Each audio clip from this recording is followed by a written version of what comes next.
नमस्कार अभिकर्ता साथियों, आपका स्वागत है एलआईसी की पाठशाला में।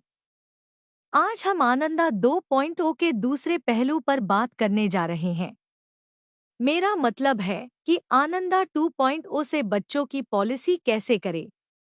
जैसे आपने वयस्क व्यक्ति का प्रपोजल फॉर्म पूरा किया था, वैसे ही बच्चे का भी फॉर्म भरा जाएगा। इसमें बच्चे के लिए एक फॉर्म और जोड़ दिया जाता है। इसमें 0 से 5 वर्ष के बच्चे के लिए जन्म प्रमाण पत्र आवश्यक होता है और बच्चा अगर स्कूल जाता है तो स्कूल की आईडी की आवश्यकता होती है तथा प्रस्तावक का आधार कार्ड मोबाइल से लिंक होना चाहिए और मोबाइल एक्टिव फॉर्म में होना चाहिए। अगर प्रीमियम वेवर बेनिफिट राइडर लिया गया है, जो कि बच्चों के मामले में अनिवार्य होता है, तो यहाँ पर प्रपोजर का मेडिकल वीडीएमईआर से होगा यदि प्रस्तावक सरकारी नौकरी या प्रोफेशनल नौकरी में नहीं है। वीडीएमईआर में डॉक्टर का वीडियो कॉल प्रपोजर के पास आएगा। तो चलिए बिना किसी देरी के शुरू करते हैं। लॉगिन कैसे करना है यह मैं आपको पहले ही बता चुका हूँ, फिर भी मैं आपको एक रिकैप दे देता हूँ। हम कोई भी एक प्लान लेते हैं। मैंने जीवन तरुण 734 लिया है। सबसे पहले आपको प्रस्तावक की बेसिक डिटेल भरनी है और फिर प्रोसीड पर क्लिक करना है। प्रोसीड करने के बाद आपको एक संदेश दिखाई देगा जो बताएगा कि क्या आप एक के साथ 2 से 3 प्रस्ताव और भरना चाहते हैं। क्योंकि हम एक ही फॉर्म भर रहे हैं, तो हम यहाँ केवल एक पर टिक करेंगे। उसके बाद आपको यहाँ लाइफ एश्योर्ड यानी बच्चे की जानकारी भरनी होगी। उसके बाद आपको प्रोडक्ट की डिटेल्स भरनी है, जैसे कि सम एश्योर्ड कितना है। इसमें पॉलिसी की अवधि अगर बच्चा 0 वर्ष का है तो डिफ़ॉल्ट रूप से 25 वर्ष की होगी, अर्थात पॉलिसी अवधि के लिए 25 में से बच्चे की उम्र घटा दी जाती है। इसी तरह प्रीमियम देने की अवधि भी 0 वर्ष के बच्चे के लिए डिफ़ॉल्ट रूप से 20 वर्ष होती है, अर्थात 20 में से बच्चे की आयु घटा दी जाती है। प्रीमियम पेइंग मोड क्या है? मंथली प्रीमियम मोड में अंडर नेछा करना होता है।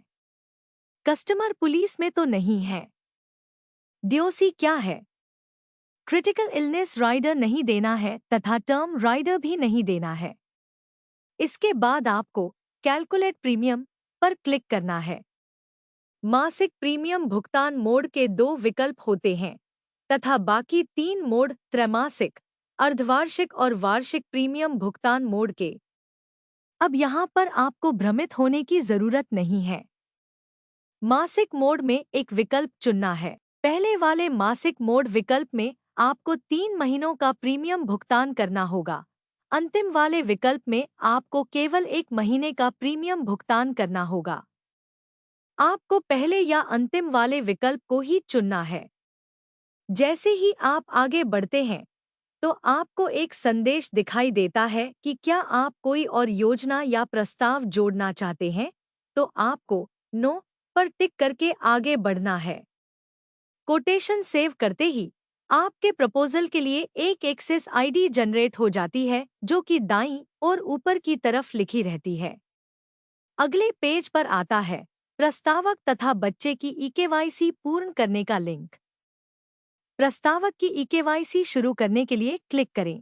जब आप जिप फाइल डाउनलोड कर लेते हैं तो वहां पर आता है कि आधार से लिंक मोबाइल नंबर डालें और शेयर कोड डालें जो आपने आधार की जिप फाइल डाउनलोड करते समय बनाया था। अपलोड डाउनलोड आधार जिप फाइल पर क्लिक करना है और आपको आधार की जिप फाइल अपलोड कर देनी है। इसके बाद कंटिन्यू पर क्लिक करना है। जैसे ही आप कंटिन्यू करते हैं, ईकेवाईसी की प्रक्रिया पूरी हो जाती है। बच्चे के मामले में आप नीचे देखें तो आपको 2 विकल्प दिखाई देंगे, ईकेवाईसी के साथ आगे बढ़े और ईकेवाईसी के बिना आगे बढ़े। यदि बच्चा 10 वर्ष से अधिक का है तो आप उनका ईकेवाईसी पूरा कर सकते हैं। यदि बच्चा 10 वर्ष से कम का है तो आपको ईकेवाईसी के बिना आगे बढ़े पर क्लिक करना चाहिए।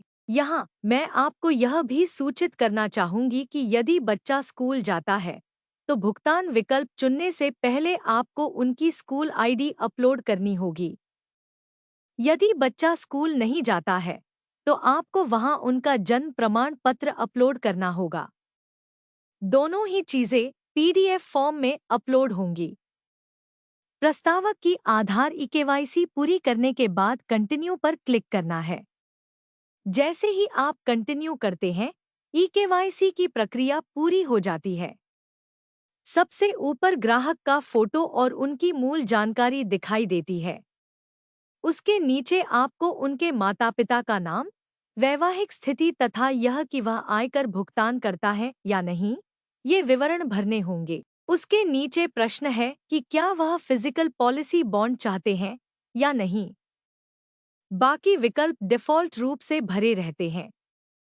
पते की जानकारी में स्थायी पता आधार से लिया जाता है, इसलिए वहां आप कुछ बदल नहीं सकते। इसके बाद कम्युनिकेशन पता में यदि आप कुछ अलग देना चाहते हैं तो बदल सकते हैं, अन्यथा सेम एज आधार रख सकते हैं। व्यवसाय विवरण में आपको दिखाना है कि ग्राहक किस रोजगार में है और उनकी शैक्षणिक योग्यता क्या है। इसके बाद आता है ग्राहक की पिछले पॉलिसी का विवरण। यदि ग्राहक के पास पहले से कोई एलआईसी की पॉलिसी है, तो आपको उनका नंबर डालना होगा और आगे दिए गए फैच ऑप्शन पर क्लिक करना होगा। पॉलिसी की सारी जानकारी यहाँ से ले ली जाएगी और अगर किसी दूसरी कंपनी की पॉलिसी है तो उसे भी जोड़ सकते हैं। इसके बाद एनईएफटी विवरण में आपको बैंक खाता विवरण भरना है। यदि आपने मासिक मोड लिया है तो यहाँ पर नेच की जानकारी भी भरनी होगी। आप इसे एनईएफटी विवरण के समान भी कर सकते हैं। इसके नीचे आता है प्रश्नावली। यहाँ पहला विकल्प है व्यक्तिगत इतिहास। जैसा कि आपको दिख रहा होगा कि व्यक्तिगत इतिहास के सामने टिक लगाया हुआ है। व्यक्तिगत इतिहास के नीचे जितने भी विकल्प दिए गए हैं, आपको सब पर एक एक बार जाना है और देखना है कि उसमें क्या पूछा गया है। हालांकि सभी विकल्प डिफ़ॉल्ट रूप से हाँ और नहीं रहते हैं। इसके बाद आपको आगे बढ़ने के लिए प्रोसीड पर क्लिक करना है। आगे पृष्ठ पर लाइफ एश्योर्ड का फॉर्म खुलता है। इस फॉर्म को भी बिल्कुल प्रस्तावक के फॉर्म की तरह भरा जाएगा। इस फॉर्म में विवरण केवल बीमित व्यक्ति के बारे में होंगे।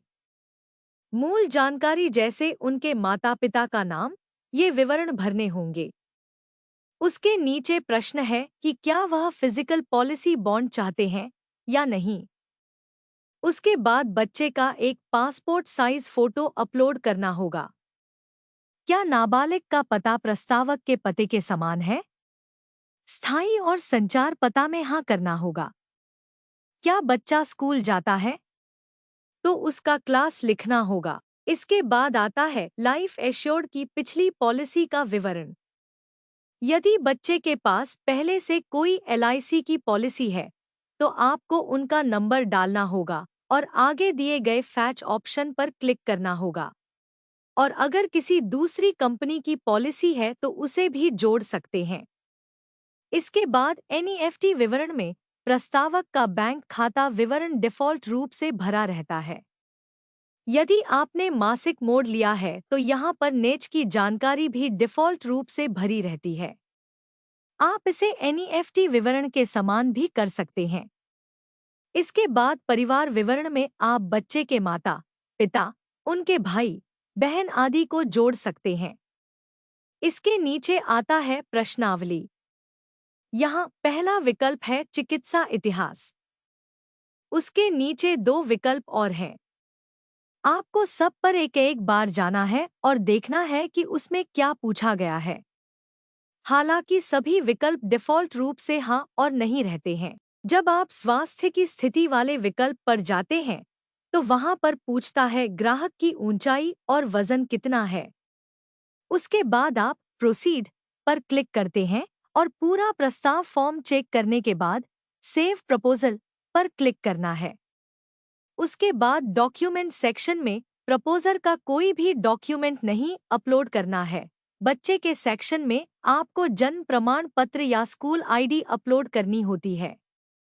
इसके बारे में मैंने आपको वीडियो की शुरुआत में ही बता दिया है। उसके बाद प्रोसीड पर क्लिक करना है और पेमेंट का मोड सेलेक्ट करना है, ऑनलाइन या ऑफलाइन। उसके बाद एजेंट को अपनी एसीआर पूरी करनी होगी, जिसके बाद ग्राहक के पास केवल सत्यापन लिंक भेजा जाएगा। यदि ऑनलाइन भुगतान का विकल्प चुनते हैं, तो सबसे पहले एजेंट को अपनी एसीआर भरनी होगी। इसमें एसीआर के भी दो सेक्शन रहते हैं, एक प्रस्तावित के लिए और एक लाइफ एश्योर्ड अर्थात बच्चे के लिए, जिसमें व्यक्तिगत विवरण होते हैं, जैसे कि वह कब से ग्राहक को जानते हैं, ग्राहक का सामान्य स्वास्थ्य कैसा है, ग्राहक की वार्षिक आय कितनी है। यहाँ पर मैं एक बात और आपको बताना चाहूंगी कि आप यहाँ पर प्रपोजल फॉर्म भी डाउनलोड कर सकते हैं। एसीआर को पूरा करने के लिए एजेंट को एक ओटीपी द्वारा अपना सत्यापन करना होगा। सत्यापन करने के बाद ग्राहक के पास सत्यापन लिंक भेजा जाएगा। ग्राहक जब वेरिफिकेशन लिंक खोलेंगे तो वहां अपना प्रपोजल फॉर्म चेक कर सकते हैं। अगर कुछ गलत है तो सही भी कर सकते हैं और डाउनलोड भी कर सकते हैं, और उसके बाद एक ओटीपी डालकर अपना वेरिफिकेशन पूरा कर सकते हैं। बीओसी के मामले में केवल ग्राहक सत्यापन ही होगा। यदि ऑनलाइन भुगतान का विकल्प लिया गया है, तो ग्राहक सत्यापन के बाद ग्राहक को भुगतान करना होगा। भुगतान होने के बाद एजेंट कंसोलिडेट समरी वाले विकल्प से यह देख सकते हैं कि प्रस्ताव कितना पूरा हुआ है। बच्चे की पॉलिसी में एमएचआर अनिवार्य होती है, तो एजेंट अपने विकास अधिकारी से बोलकर उसको पूरा करवा सकते हैं। यदि मेडिकल की आवश्यकता है तो ब्रांच से वीडीएमएआर का लिंक भेजवाकर मेडिकल हो जाने के बाद ही पॉलिसी नंबर लगवाया जा सकता है, और यदि मेडिकल की ज़रूरत नहीं है तो सीधे पॉलिसी नंबर लगवाया जा सकता है। धन्यवाद साथियों पूरा वीडियो देखने के लिए। मुझे उम्मीद है कि आपको यह वीडियो पसंद आएगी। अगर यह वीडियो आपके लिए उपयोगी है तो लाइक करें, शेयर करें और कमेंट करें।